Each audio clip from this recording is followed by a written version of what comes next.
All right, Arnold, can you tell me a little about what rituals mean to you? Well, I don't know if I would call it rituals. I know you guys always try to invent new words to be snappy, which I understand, and this is maybe for the kind of for the young people, but I mean, I call it just basically routines. I have a routine which basically means they do something where you don't have to think much, if at all.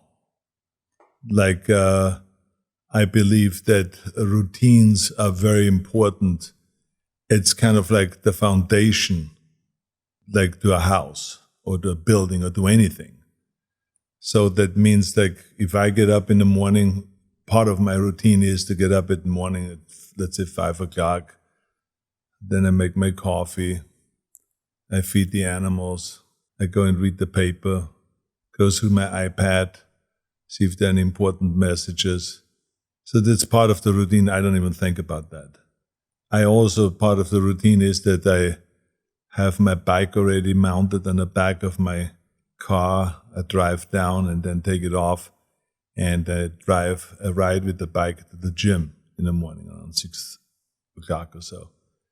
Then I go to the gym and I work out 45 minutes to an hour, so that's also routine. It's always kind of the same thing, to do arms and deltoids one day, and the next day the chest and back, and calves and all this stuff I do every day, and form a little bit, and abs, of course, every day. And then it repeats itself. And I do this the whole week. And then what is also routine is that at night I do some extra cardiovascular work before I have dinner. So I go for, in my home gym here, I go upstairs and go for half an hour and do the arm cycle, or the treadmill, or the life cycle, or something like that. That is cardiovascular. And the idea is to burn enough calories so that when I eat dinner then, which is very minimal, that it is, I don't have to really worry about calories or gaining weight, because the older you get, the faster you gain weight and the more the body picks up because your metabolism is slow. So you have to be very careful with that. So those are kind of routine things that I do. And you try to add as many of those routine things as possible, because you do them without ever thinking about it. And that's what we need to do. There are certain things that we need to do that is supposed to be a routine, that's supposed to be kind of part of your daily schedule without you having to think about it. And so that's basically my kind of routine, and I'm a big believer in that. Right. So I think a lot of people probably have trouble forming that habit that makes it automatic. I believe most people know what they should do, but actually doing it is difficult. How have you made so many good habits automatic for yourself? Well, first of all, let me just go to your basic statement where you said that for some people that's very difficult. I mean, people should just realize that I'm not going to have any sympathy for any of those things, when someone says it's difficult, because there is a lot of things in life that are difficult. And you have to ask yourself the question right off the top, are you going to be one of those guys that are going to go and back off every time something is difficult? Or do you want to be one of those guys that says, look, it doesn't matter if it's easy or difficult or most difficult, I'm going to go and crush through it.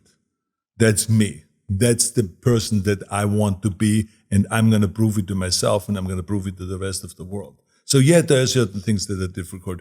It's difficult for people to have a routine, but they just have to go and do that, and they should just work on it, where they go and say, do something very simple. I'm going to go and get up every morning at, let's say, an hour early before they normally get up, and just work on that. And then the next time they work on it and say, okay, I'm going to get up early, and I'm going to go and make my coffee or my tea or whatever, and I'm going to read papers, even though maybe I haven't read the paper yet in the last 10 years. Just add that to you, and don't even ask about it, should I or should I not. That's the key thing about the routine, is that you don't ask yourself, should I or shouldn't I? You just do it. It's like we don't ask ourselves, should I inhale now or should I exhale now? We don't ask ourselves, do we take a shower every day? If you're a normal person, Okay, there's sometimes circumstances where, like when I was in the army, where we couldn't take a shower every day, but so you don't have to think about it. But I think it's something that normally we do every day. That you go home after, if you have that luxury, or after you work out, you take a shower. Or that after you use equipment in a gymnasium, you wash your hands. So before you have breakfast. So there's certain things that we do. And I think you just add slowly to that kind of a routine, because it is extremely important that we do things automatically, simply because we know that the brain is very tricky. It pulls tricks on you. That's why people become addicts. That's why they cannot do anything about, like if they're into eating a lot, it's very hard for them to get on a diet or to get off eating junk food, because the mind pulls a trick. You have a New Year's resolution, or a goal where you say, I'm going to lose 20 pounds. And then when you see something sweet, you say, well, one day doesn't matter. I mean, no one is looking around, so I'm going to just have this little banana cream pie. And this is how it tricks you, because the mind, because you're an addict now to sweets, the mind pulls the trick that it says to you, it sends a signal that says, it's okay. This is one more time. What do you care? And so this is why it has to be automatic. So you have to get into the stage where you just say automatically, when they bring bread to the table, thank you very much, no bread. When they come and it says, any dessert, no thank you. Then right away, you shut it down. So there's certain things we do automatic, and it will really help you to achieve your goals. That's the bottom line there. Was that discipline something that you feel was just built in, or were you able to observe it from some people? Were you able to learn some of these habits, or really that what is difficult doesn't matter, just doing it is? Well, with me, it was a little easier. And the reason is because I learned that very quickly early on when I was very young. So I was like 4 or 5 years old, and my father already, made us get up early in the morning, and he made us earn our breakfast.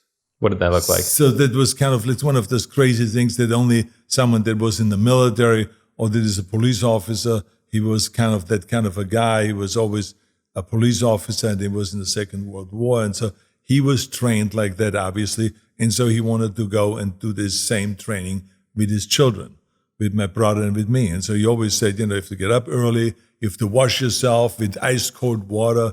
I have no idea why it had to be cold, but I think there was no one that warmed up the water, and we had no running water at home in the first place. So it was just, ice cold water. So we had to wash ourselves, that wakes you up. Then you had to do a certain amount of push-ups and knee bends and sit-ups and stuff, some exercises he designed that we had to do before we earned our breakfast.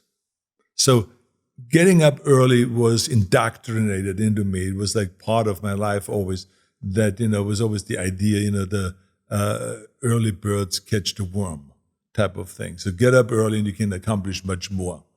And so because I started early, it was not something that threw me off, because I thought it was quite normal. And then later on, when I was like 19 years old, I remember I was already heavy into bodybuilding. I just won I came second in the Mr. Universe contest, the runner-up in London. And I was invited down to South Africa by Reg Park, by my idol, who was now this, Hercules figure that they saw on a big screen. And the guy that won 3 times Mr. Universe, he was gigantic, and he was like, I modeled my training after his and my career after his. So finally here I am living now. I'm staying with my idol at his house.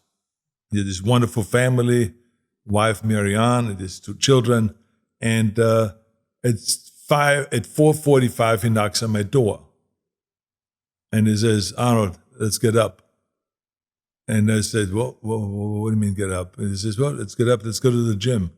It's better now than ever. And so he said, I have breakfast ready. After breakfast cereal, so he had some cornflakes with some protein powder on top of it, which was probably 60% sugar because it tasted pretty good. And so we ate that for breakfast with some milk on it. And then we went to the gym. And by 5:30, we were doing full-fledged squats with 500 pounds. So, and it was like bench press and dumbbell presses and all this heavy stuff. And he was doing donkey races and on a machine calf races with 1,000 pounds and stuff like that. And it was like the most brutal wake-up call that I've ever had. I mean, my body was shaking. I was not used to that at all. But over the period of 3 weeks staying in South Africa and staying with him, and then going to the various different towns in South Africa to do exhibitions and seminars about training and all that stuff, during that time it became normal. So by the time I went back to Munich, where I was training and where I was a trainer, I was kind of bringing that idea to Munich, where we always started training at 9 o'clock in the morning, but now we started training at 7. Not at 5, but at 7. Right. So the guys around me, they couldn't believe it because the gym normally opened up at 10. No one trains in the morning. You know, this is like, we're talking about 50 years ago, more than 50 years ago. So no one trained in the morning. People went to work in the morning. No one trained. Except students came in and military people that were stationed, American military people that were stationed outside of Munich in the military base. They came in the morning at 10 o'clock or so. But we then decided, there was like a group of 4 or 5 guys, we decided we're going to train at 7. And we're only going to have maybe a piece of bread or something like that beforehand, or a banana. But then we trained, and then after that we had breakfast. So this became kind of the routine. And out of that came, you know, where people kind of like heard bodybuilders are training at 7 in the morning. They say, oh my God, I thought that you had no strength in the morning. Well, you know, of course you maybe don't have as much as in the evening, but you still can hit 95%. And it is more difficult to do squats in the morning and deadlift in the morning at that early, but you just know that when you then have a competition at 5 in the afternoon, that you're much stronger and you can lift much more. So that's perfectly okay. But the bottom line is that you can train any time of the day. We learned that very quickly. And so I kind of continued on with the tradition. I did 2 hours of working out in the morning and then 2 hours in the evening. And that routine was automatic. I didn't even think about it. My entire time in my bodybuilding career, I always trained twice a day, and never ever did I ask myself the question, should I go today and do the evening training? Or should I get up in the morning? I always got up at 5, 6 o'clock, always. And at 7 o'clock, I worked out. I don't know what's more amazing, the double workouts, or the fact that you might have started the morning workout movement. It's crazy to think that gyms didn't even open before 50 years ago. And now it is one of those great things that people now see the day much more as a 24-hour kind of a day. Right. Where they feel like, well, in this 24 hours, I can literally do anything and at any given time. Because the work schedule changed also for a lot of people. It's not anymore just from 9 to 5, but people now start working like, you know, I just literally like a few hours ago, I met my assistant at a framing shop. And I said to her, well, it's 9 o'clock. I said, isn't it fun to begin your work going to a framing shop and deciding how we're going to frame a painting and some photographs? And she said to me, she says, no, Arnold, I've been working since 6 o'clock in the morning. And I said, since 6 o'clock in the morning, congratulations. And so Barbara works from 6 o'clock on in the morning to whatever time in the afternoon. But so people now are looking at the day much differently than they did in the old days, you know, because now we have the lights, and you have technology, that you can do everything in the morning. And when we, for instance, do a movie, if you think about that, a movie like True Lies or a Terminator movie has at least 80 days of night shooting. So what are we doing when we night shoot? We sleep during the day. So now automatically everything is switched 12 hours. So you go for breakfast at 6 in the evening. When you arrive on a set, you have breakfast. And then now you go and you work. You do makeup and you work. At 12 o'clock or at 1 o'clock in the morning, they break for lunch. So in order for me to get my workout in, I now use this lunch period at 1 in the morning and I use in the train now for 1 hour. A lot of times I have the luxury that they say we don't need you right away after lunch because we have to set up the scene. So you have another half an hour or another hour. So I train maybe 2 hours. So 1 hour with the weights, then 1 hour preparing for the next big fight scene or stunt. So you can do that at 1 o'clock in the morning. We have worked out at 3 in the morning. We have worked out when they said, "Oh, Arnold, we don't need you anymore. You don't need to work to 6 in the morning. You can leave now." And I look at the watch and it's 4 o'clock in the morning.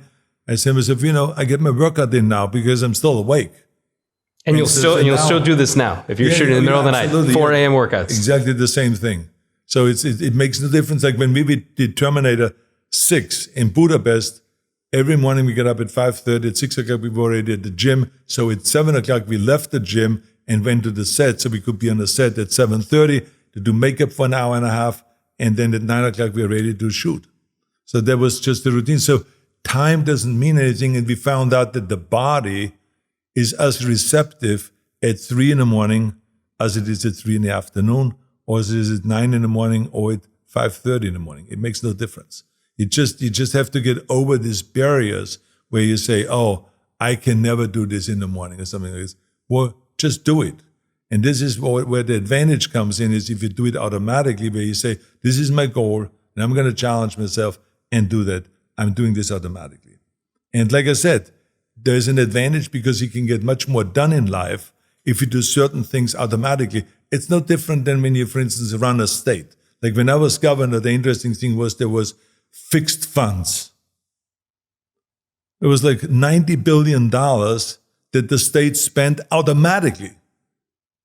And there was $50 billion that they spent automatically on education. That never changed. You don't have to sit there and think about it. That's what you spent. You can think about it if you have some additional revenues coming in unexpectedly. Then you can get creative and you can say, well, I'm going to give $3 billion more to education or something like that, or $1 billion more to after-school program, whatever it is.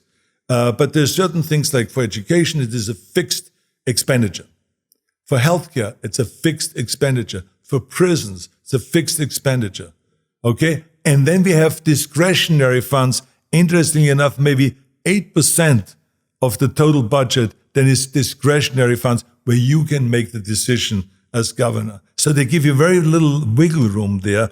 And that's the way it should be also with your daily routine. There's certain things that you should do. The amount of things that you want to build on that you do automatically should get bigger and bigger and bigger. And then there are moments where we have to get very creative and where we really have to sit down and think and have brainstorming sessions and really get those brain cells, going, where you have to make major decisions.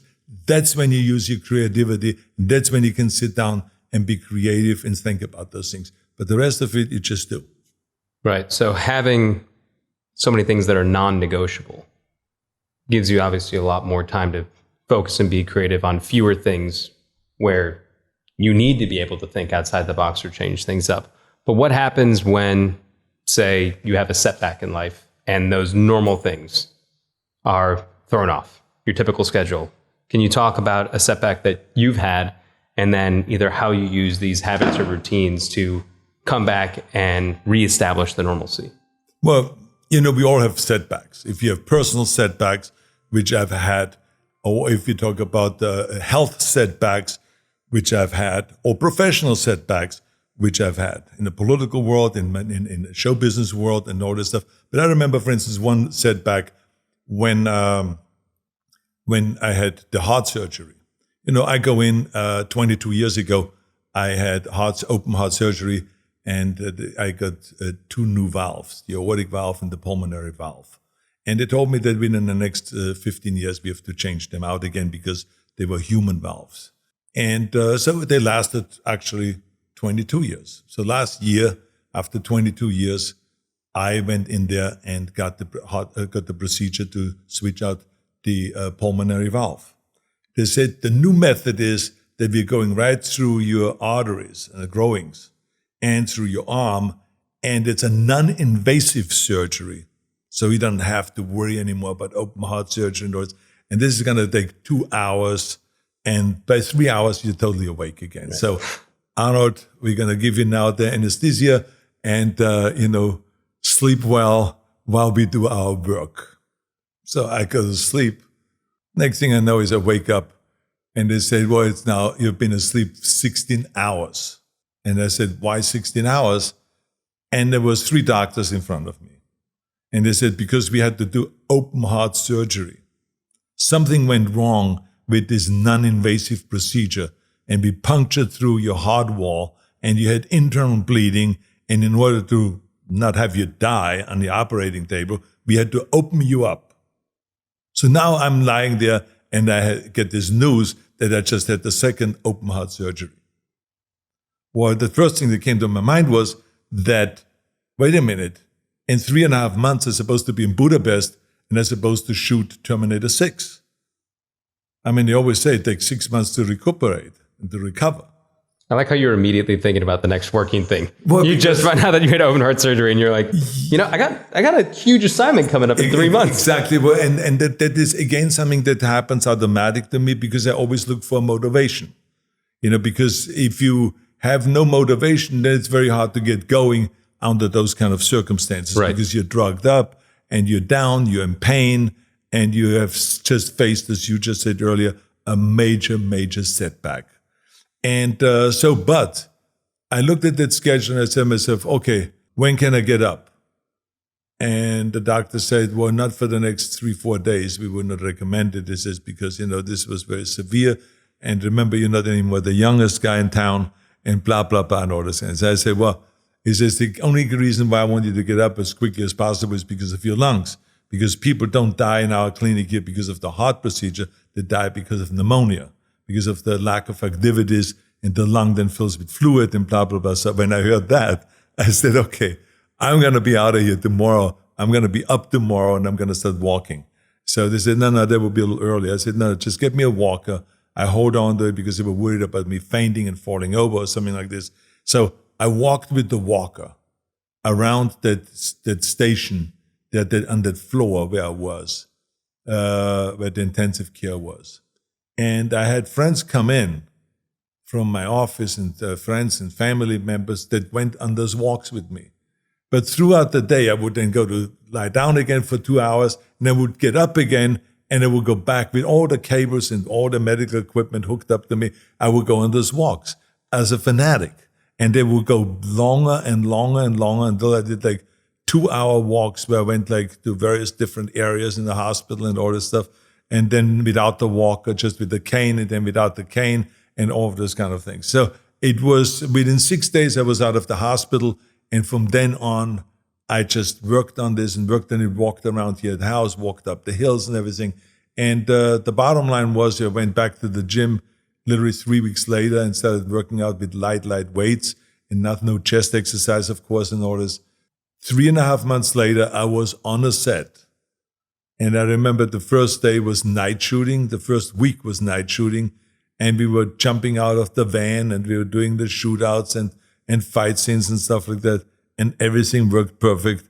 And the director said, I can't believe that you had heart surgery 3.5 months ago. So it's like we have setbacks.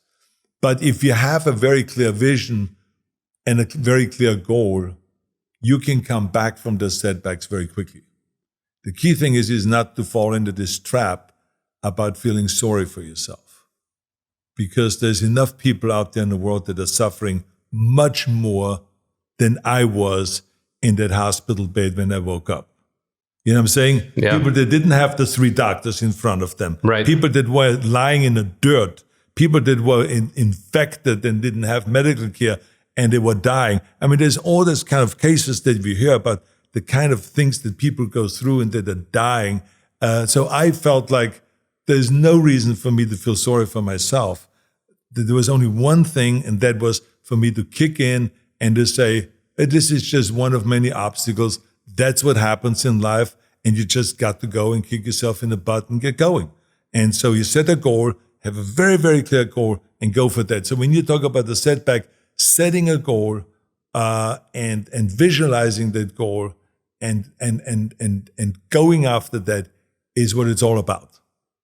Now, is the goal to be ready for filming, or is the goal something smaller? Because, I mean, I don't need to tell you this, but you're Arnold Schwarzenegger, and you're sitting there and they're telling you can't even use a walker. Which you were just talking about squatting 500 pounds at 5 a.m. And here you are, you're getting delivered this news, and obviously there's the big vision, but what helped you get from that? Because obviously being told you can't even walk is probably not easy for you to hear. You're still extremely active. How do you build up to something that for you just seems almost maybe something you would have taken for granted before then? Well, first of all, think about this for a second.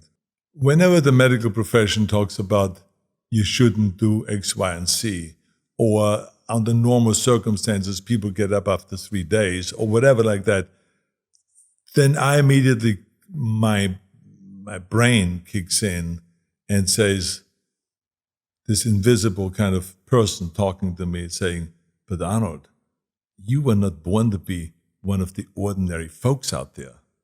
You never were an ordinary person. From the time you were a kid, you were not ordinary. You were driven, you were motivated, you had a goal, you became the youngest Mr. Universe, you came to Hollywood where everyone told you can never be an actor with an accent, and you became the highest paid entertainer, and all of those kind of things. When they told you would never be governor, you became governor. So you're not an ordinary person, so don't listen to this shit ordinary. Prove to them that there are some extraordinary things that can happen. And so that's exactly what I did. When I got up the next morning after the heart surgery, I said to myself, well, I'm not ordinary. I'm going to prove it to them, no matter how many times I fall all over the place in this room, but I'm going to get up and I'm going to start walking. Because the doctor said if I don't walk right away, the lungs are going to fill up with fluid. So that's the last thing I want, because most people, when they get older, wipe out in the hospital because of pneumonia, of fluid in the lungs. And that's what keeps them in there, and they die in there. So I didn't want to be one of them. So no matter what, I had to prove to myself that I'm not ordinary, that I'm extraordinary, and that I can do it. And so that's what got me out of that. So you just, instead of feeling sorry for yourself and trying to feel like you're one of many people, and the doctor said you know, that's what normally happens, there is no normal. Always think of yourself as special, and always think of yourself as like, okay, I'm going to prove to myself and to the rest of the world that I can do it. And then you just go out and get motivated. I think that's the key thing. Yeah, and how much of that has been almost the DNA of what you've been able to do? Not necessarily that you were born to be different or extraordinary, but that you actually believe it. Well, I believe it because I always believed it because I had a very clear goal. So if you have no goal, I mean, imagine that you go, I have friends that are pilots. I always tell them, I said, what would it be like if you go on a plane on your grade 747 or DC-10 or whatever plane that you're on, Airbus or whatever, and someone doesn't tell you where to go? And he says, that would suck because we would take off and just fly around until we run out of fuel and then we crash. He says, you got to know where to go. And so that's the way it is in life. You got to know where you're going to go. So if you have a specific goal in mind, then you can go after this goal. For me, it was becoming Mr. Universe, or becoming, one of the top stars in Hollywood. So there's certain things that you had to do. I had to grind it out and go to acting classes at night 3 times a week. I had to go and take accent removal classes. Not that they always worked, but I mean, that's what I did. The right. amount of times that I said the sink is made out of zinc, or 3,333 and 1/3, because in Austria or in Germany you say 3,333 with the S rather than with the TH, because we don't have the TH sound. So you have to practice that. Or the fine wine grows on a vine. The F, the W, and the V. We kind of confuse those things because we don't have those sounds. So, for us, it is I'm drinking a red wine, right, rather than wine. So you learn in America the w sound. So, but it's not something that you do 5 minutes a day. This is something that you do hours every day to retrain your mouth and to be able to make sounds. Like Americans, when you say Achtung, they cannot do the sound. They say Achtung. So now they would have to train the CH sound, the sound. So we have to train certain things. We don't have a P or B. There's just vowel instead of Paul. With a P. So you have to train those things, and you have to train to act, and you have to train the English language and learn it and read out loud. Pages after pages after pages every day, read out loud. And so that you can pronounce certain words, and then you work with experts and say, This is how you pronounce it. And these are the English rules. This is how you spell it. This is how the grammar is, unlike the German grammar. So it takes a lot of work. But I mean, it's fun. I had a fun time doing that. For someone else, it's maybe just very tedious. But I mean, for me, it was fun because I knew why I was doing it. I was doing it that I can go on a movie set and act out great scenes without having to worry so much about the language, about the pronunciation, or if someone come, they still did. They come to me and says, I would just pronounce this stronger this way. It was not as understandable. And otherwise, we just fix it in the studio later on when we do the looping and all that stuff. But try to do it, say it the right way, pronounce it the right way. So those things happen. But it was all hard work, but it was fun to do all of those things because I knew where I was going. Right. And that's with everything like this. And that's why I always recommend to people very highly when someone says, look, I try to make the next level in my success. Well, I said, what is the next level? Where do you want to go? And a lot of times they cannot identify what that next level is. But the only way you can go and do the work is if you have it specifically and see exactly and visualize exactly what it is that you want to accomplish. So, like, for instance, if you say that I want to go and be in better shape, I say, what does that mean? Let's set a goal. Let's say that you want to lose 20 pounds because it seems to me that you have a bit of big waistline. So I think we can trim that down 20 pounds. And then here's the training program. So now here's a goal. I want to lose 20 pounds. And now you can go on that scale every day and you can shoot for that goal to lose 20 pounds and at the same time build up and get more muscular the body and get a six-pack and all those kind of things. So if you have a specific goal and you say, I want to look great when I go on a beach. So that's a great goal. It sounds stupid a lot of times. Or when someone says to you, people came to me, young guys, and says, I want to impress this girl. When I rip off my shirt, I want her to freak out when we go the first time to the beach. That sounds totally stupid, right? But not to me. Because I said to myself, I'm going to use that. And I'm going to tell him, I said, that's a great goal. So I said, let's work on that. When do you want to go to the beach? When is that day going to happen? He says, well, in June, we usually start going to the beach. I say, okay, so now we have 3 months. We have 3 months to get there, to really impress this girl. So let's go and now start doing sets, like 4 sets in a row, 4 machines in a row. Let's train a little faster. Let's use a little bit more weight. Let's cut down on the calorie intake, carbohydrate.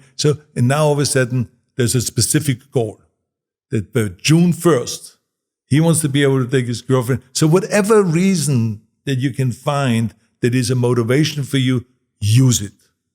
It doesn't matter how it is stupid, sounds stupid to someone else. Use it. All right. And then how much of, whether it's a ritual, a habit, a routine, does come down to what you've been talking about, which is the reps. You talk about people will see you as a movie star, as an action star, but they don't know the countless hours you had to learn how to speak English. They still hear your accent, but they don't realize how far you came. Or they see you as world's greatest bodybuilder. They don't know that you've essentially, from what you told us, been working out since you were a child. Well, after you have the vision, you realize that you then have to put the work in it. And then it's all about reps, or what they also call mileage. In skiing, we call it mileage, right? I mean, how many miles do you ski every day? Moguls and going up and down and going through the gates, or going fast if you're a downhill racer. How many times you go 60 miles, 80 miles, 90 miles an hour and practice that? So, I mean, it's all about reps. And I think if you have a clear vision, it is easy to do the reps, because you don't worry so much about, oh my God, I have to do so many reps. I still today, I mean, if I think about when I do a speech, I sometimes do the speech before I give the speech somewhere 20 times, 30 times. The whole speech, if it's an hour speech, I do it 30 times. Then you go and you practice it on a teleprompter. Then you practice it just with pages. Then you try to practice it so they can say certain kind of paragraphs without ever looking down and all of those things. So it's all rehearsal and practice and putting, what we say, the reps into it. That's what it is. Right. When you are feeling drained or when it's difficult, everyone has bad days. And as you said, you kind of have to push through. Are there certain things you do to recharge so you can help reset and get yourself back on track? Well, to me, the number one thing is to focus again. What is your goal? If you feel drained, which sometimes happens, where we're kind of like exhausted, then of course, like I said earlier, when we are night filming, you sometimes it gets to be 2 a.m, and so you get sleepy, especially the first week when you have that turnaround in the schedule. So what I do then is I use chess. I started playing chess when I was after I was 50 years old, because I felt like at 50, I was not able to come back as quickly. Like if someone says at 2 a.m, Arnold, you can rest now for 2 hours, and then we use you again around 4 o'clock. We need you for this great action sequence that we are doing. You have to jump into the car, drive around the corner, and do a slide with the car, and then get out and have a shootout or something like that. Well, I realized that at 50, it was more difficult to come back after 2 hours of sleep. So I said to myself, I will never, ever sleep again at night when I'm filming. I will use this time to play chess. And I'm going to keep myself mentally alert. And so the more chess I played during that time and not went to sleep, the more alert I was, and the more I was able to come to the set fully charged, full of energy, because the mind was racing now from all the chess playing. I had to concentrate. And I went to the set. I remembered my lines always 100%. And I did all the physical work 100%. So there was never a problem. So you just have to figure out, what does it take for you to be on?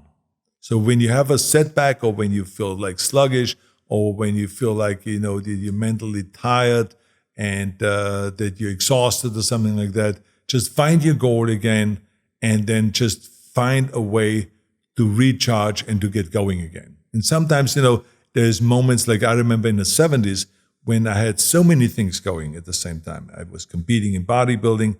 I was getting into the movie business. I was also hustling business. I was in real estate, and I was buying apartment buildings and office buildings and building them and dealing with construction and all that stuff. So there was a lot of things coming together where I felt like I was overloaded. And I was very fortunate that I had a friend on the beach that I trusted 100%. I've known this guy for years and years and years, and I always admired him that he was so calm. And I said to him, how do you stay so calm? And it was the first time when he revealed to me that he was a teacher at transcendental meditation. So obviously he was one of those guys that never wanted to force this up on anybody and say, this is what you should do. But because I asked, he said to me, try it. Come up to Westwood, where we have our offices there in our center, and give it a try. He says, it may work for you. Didn't push it at all. And I found that very impressive. And I went up there and I learned my mantra. And he was working with me, and the others were working with me. And then he went back for a follow-up meeting, so you can ask questions. Do you breathe between the mantra, and when you kind of reset your mind and all this stuff. And they answered all the questions. And that son of a gun, I tell you, I learned something new, because I learned how to meditate. And I was like 20 minutes meditating, 20 minutes in the morning and 20 minutes at night. And all of a sudden, I started focusing on specific things. So when I was doing real estate, I was focused totally on real estate, and I didn't think at the same time about my bodybuilding training. And when I was working out in the gym, I was not thinking about my acting career. I was just thinking about my body and winning Mr. Olympia. So I started getting really focused. I learned through this meditation how to focus. And I did this for like a year. And then I discontinued. And I never yet had to kind of bring it back. But at any given time, I know how to do it. At any given time, if I ever would feel in this kind of a cluster situation again, I would do it. But I think it really helped me so much so that it had lasted now for the last 40-some years, that I could really departmentalize things and really focus just on one thing at a time and not let everything cluster together. Do you remember what the mantra was that would help you focus when you started back in the 70s? No, you never tell anyone your mantra. It's good to know. Yeah. Is the biggest secret in Hollywood that you're the ringer of chess games on set? We play chess games on the set. Yeah. or do people know now how good you are, or is I'm not good. I mean, I'm good for an average guy that plays, but I tell you, there's just so many degrees of when I play with my computer and I set it only on half and it beats me more often than I beat the computer. So, I cannot say to myself I'm a master or anything like that by any means, but I have a great time and it takes care of the job. I've never really taken a lesson. I only remember my moves from the days when I was playing with my father. My father was doing something very smart, and it was also different in those days when I grew up 60 years ago, when I was like 10, 12 years old. We didn't have television. We didn't have phones. We had no phone in the house. We didn't have cell phones or internet or anything like this didn't exist. So therefore, your only way at home of entertainment at night was to play games. So we played, kind of games at home. We were bowling on the floor, and we set up the bowling pins on the floor, and then we were bowling on the floor. We were playing kind of board games. We were playing card games, and a lot of times chess games. And so that's where I learned how to play chess. And then it happened to be that Franco Colombo, who was my training partner for many, many years, who just passed away recently, he also was totally in love with chess. I have no idea why. That was just one of those coincidences that when I brought him over from Europe and we lived together for a while, we always went to Muscle Beach here in Santa Monica. And, to hang out and to get a tan and to swing on the rings and do the chin-ups and stuff like that down there. But there were long tables with chess sets on it, and people would play chess on the beach, out in the sun like that. And there were real masters there. And so Frank and I, we sat down and we had this friend, Ari Zeller, who was a bodybuilding photographer who took fantastic photographs in the gym and outside the gym and did competitions and all this. And he was a very, very good chess player. And he knew a lot of the chess masters down there. So Frank and I, we played down there on the beach, and there were guys going around and walking up and down to 10 chess players and playing with 10 players at the same time. And we even met Bobby Fischer down there. He came down there one time, but of course we did not know who he was until Arizella told us, who that is. He's the greatest chess player in America. So that was before he beat Spassky in 1972, if I'm not mistaken. It was when he then won the world championship. That was then after that. But he was down on Muscle Beach and he was like hustling, and he was playing like with 10 guys at the same time, beat them all. And it was like, Frank and I, we were like freaking out of how smart this guy was and how talented he was in all this, but we had no idea who he was. Right. I hear a lot of things that you've brought from your past. You talk about lessons you learned, even chess, because you grew up in a time where technology wasn't as prevalent as it was today. Are there times in your life where you try to remove that technology in order to maybe have that focus or have the moments that are reminiscent of when, technology didn't dominate everything? Well, I think that you have to have certain rules. Like we have, when I grew up right here in this house, when we had the children, when we sit down on this table where we are sitting right now, and we had dinner, there was no phone allowed. There was nothing that had anything to do with the technology was allowed on the table. So we always had those rules. And because then you can have normal conversations. I despise that when you sit down on a table now, dinner tables, and the first thing that people do is they start looking at their machines. I call them machines, but they're cell phones and iPads and computers or whatever it is.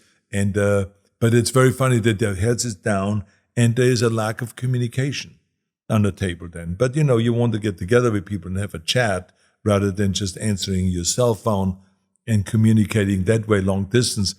And I think that this has an effect on communication and on the togetherness of a family. Our family, my family, was always really together and connected, where my wife and I, we always knew everything about the kids because they communicated. And we communicated with them and we just said, okay, what do you have to say, Christopher? Patrick, what did you do today? Christina, what was your biggest challenge today? And they had them talk and express themselves. So I think this is very important. I also, for instance, never take into my bedroom, for instance, any device whatsoever, no cell phone, no iPad or anything like that, because it is just destructive. It's just that you get phone calls at 11 o'clock, then you can't sleep after that because there was maybe a disturbing phone call or some bad communication of some sort.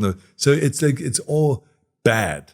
And I think we just have to make an effort and to have certain rules. And a lot of the families, sadly, like that idea of having the kids have their cell phones because then they don't have to make the effort to communicate with the kids. They think this is an easy way to parent. They give them right away things, iPads so they can play games on it and stuff to just shut them up. But it's not good on the end. You got to communicate and you got to play with the kids because then that family is much more together. Then you don't have the situation when the parents get old, that the kids don't want to have anything to do with it. They put them in an old folks home because that's the way you treated them. So that's how they treat you back. And so I'm very much against that. I'm for, where people communicate more and then again set certain rules that are kind of without having to think about it, where I say, okay, when we have dinner, we don't have anything on the table. Let's not have any phones out. So I'm a big believer in that. Right. Last question. Are there any other surprising rituals, habits, routines that people might be surprised to know about you? I would say, people probably are surprised that I have a side of me that likes to paint. And I think that it's not an abnormalness. If you think about, I'm from Austria, where we had arts classes twice a week, where we did 1 day painting and 1 day drawing and then geometric drawings and all this kind of stuff. So there was a lot of weight put on that over there. So then when I came over, my mother made me do a few drawings for her, pen and ink. So I did some of those for her because she loved it. So for Mother's Day or something like that, I would do that. Or I would paint plates that somewhere here in the background. Oh, yeah. For instance, this right here, this is just to give you an example. This I painted for, it says Mother's Day, 1995, Happy Mother's Day. So I painted that for Aurelia, for my mother. It said in the back. So I painted that. So what happens is I found out that it's easy to go to a store and to buy a gift. And they do that anyway. Or it's easy to go to a flower shop and to get some flowers.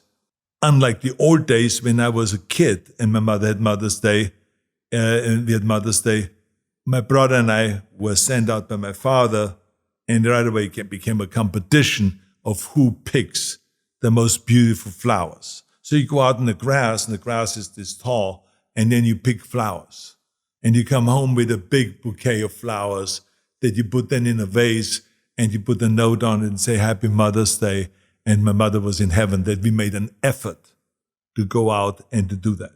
So now in the days it's different. You go to the flower shop and you get the flowers and it takes no effort, just a little bit of money. So you try to, at the same time, make an effort. So you get them the flowers, you get a gift or whatever it is. But now when you sit in a store and color me mine, like for instance this is, where you find some pottery and then you paint on that, they know that you spent hours there painting. Then you had to go back and get the glaze put over it and get it baked and everything like that. And then you go and have to approve it. And then you say, you want a little darker, this or that, and all this kind of stuff. So it takes effort. And people really like that.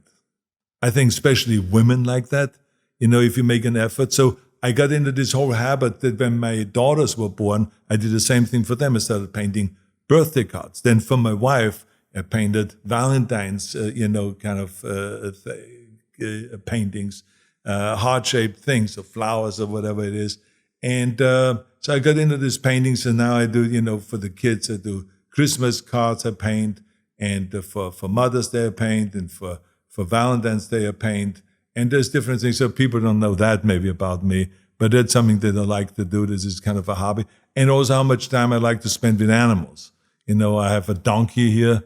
at the house. I have a pony, a miniature pony here at the house. We have 2 dogs here at the house. One sadly passed away. Gustav, who was named after my father, passed away just recently last December. But in any case, I love spending time with animals because it's really fantastic.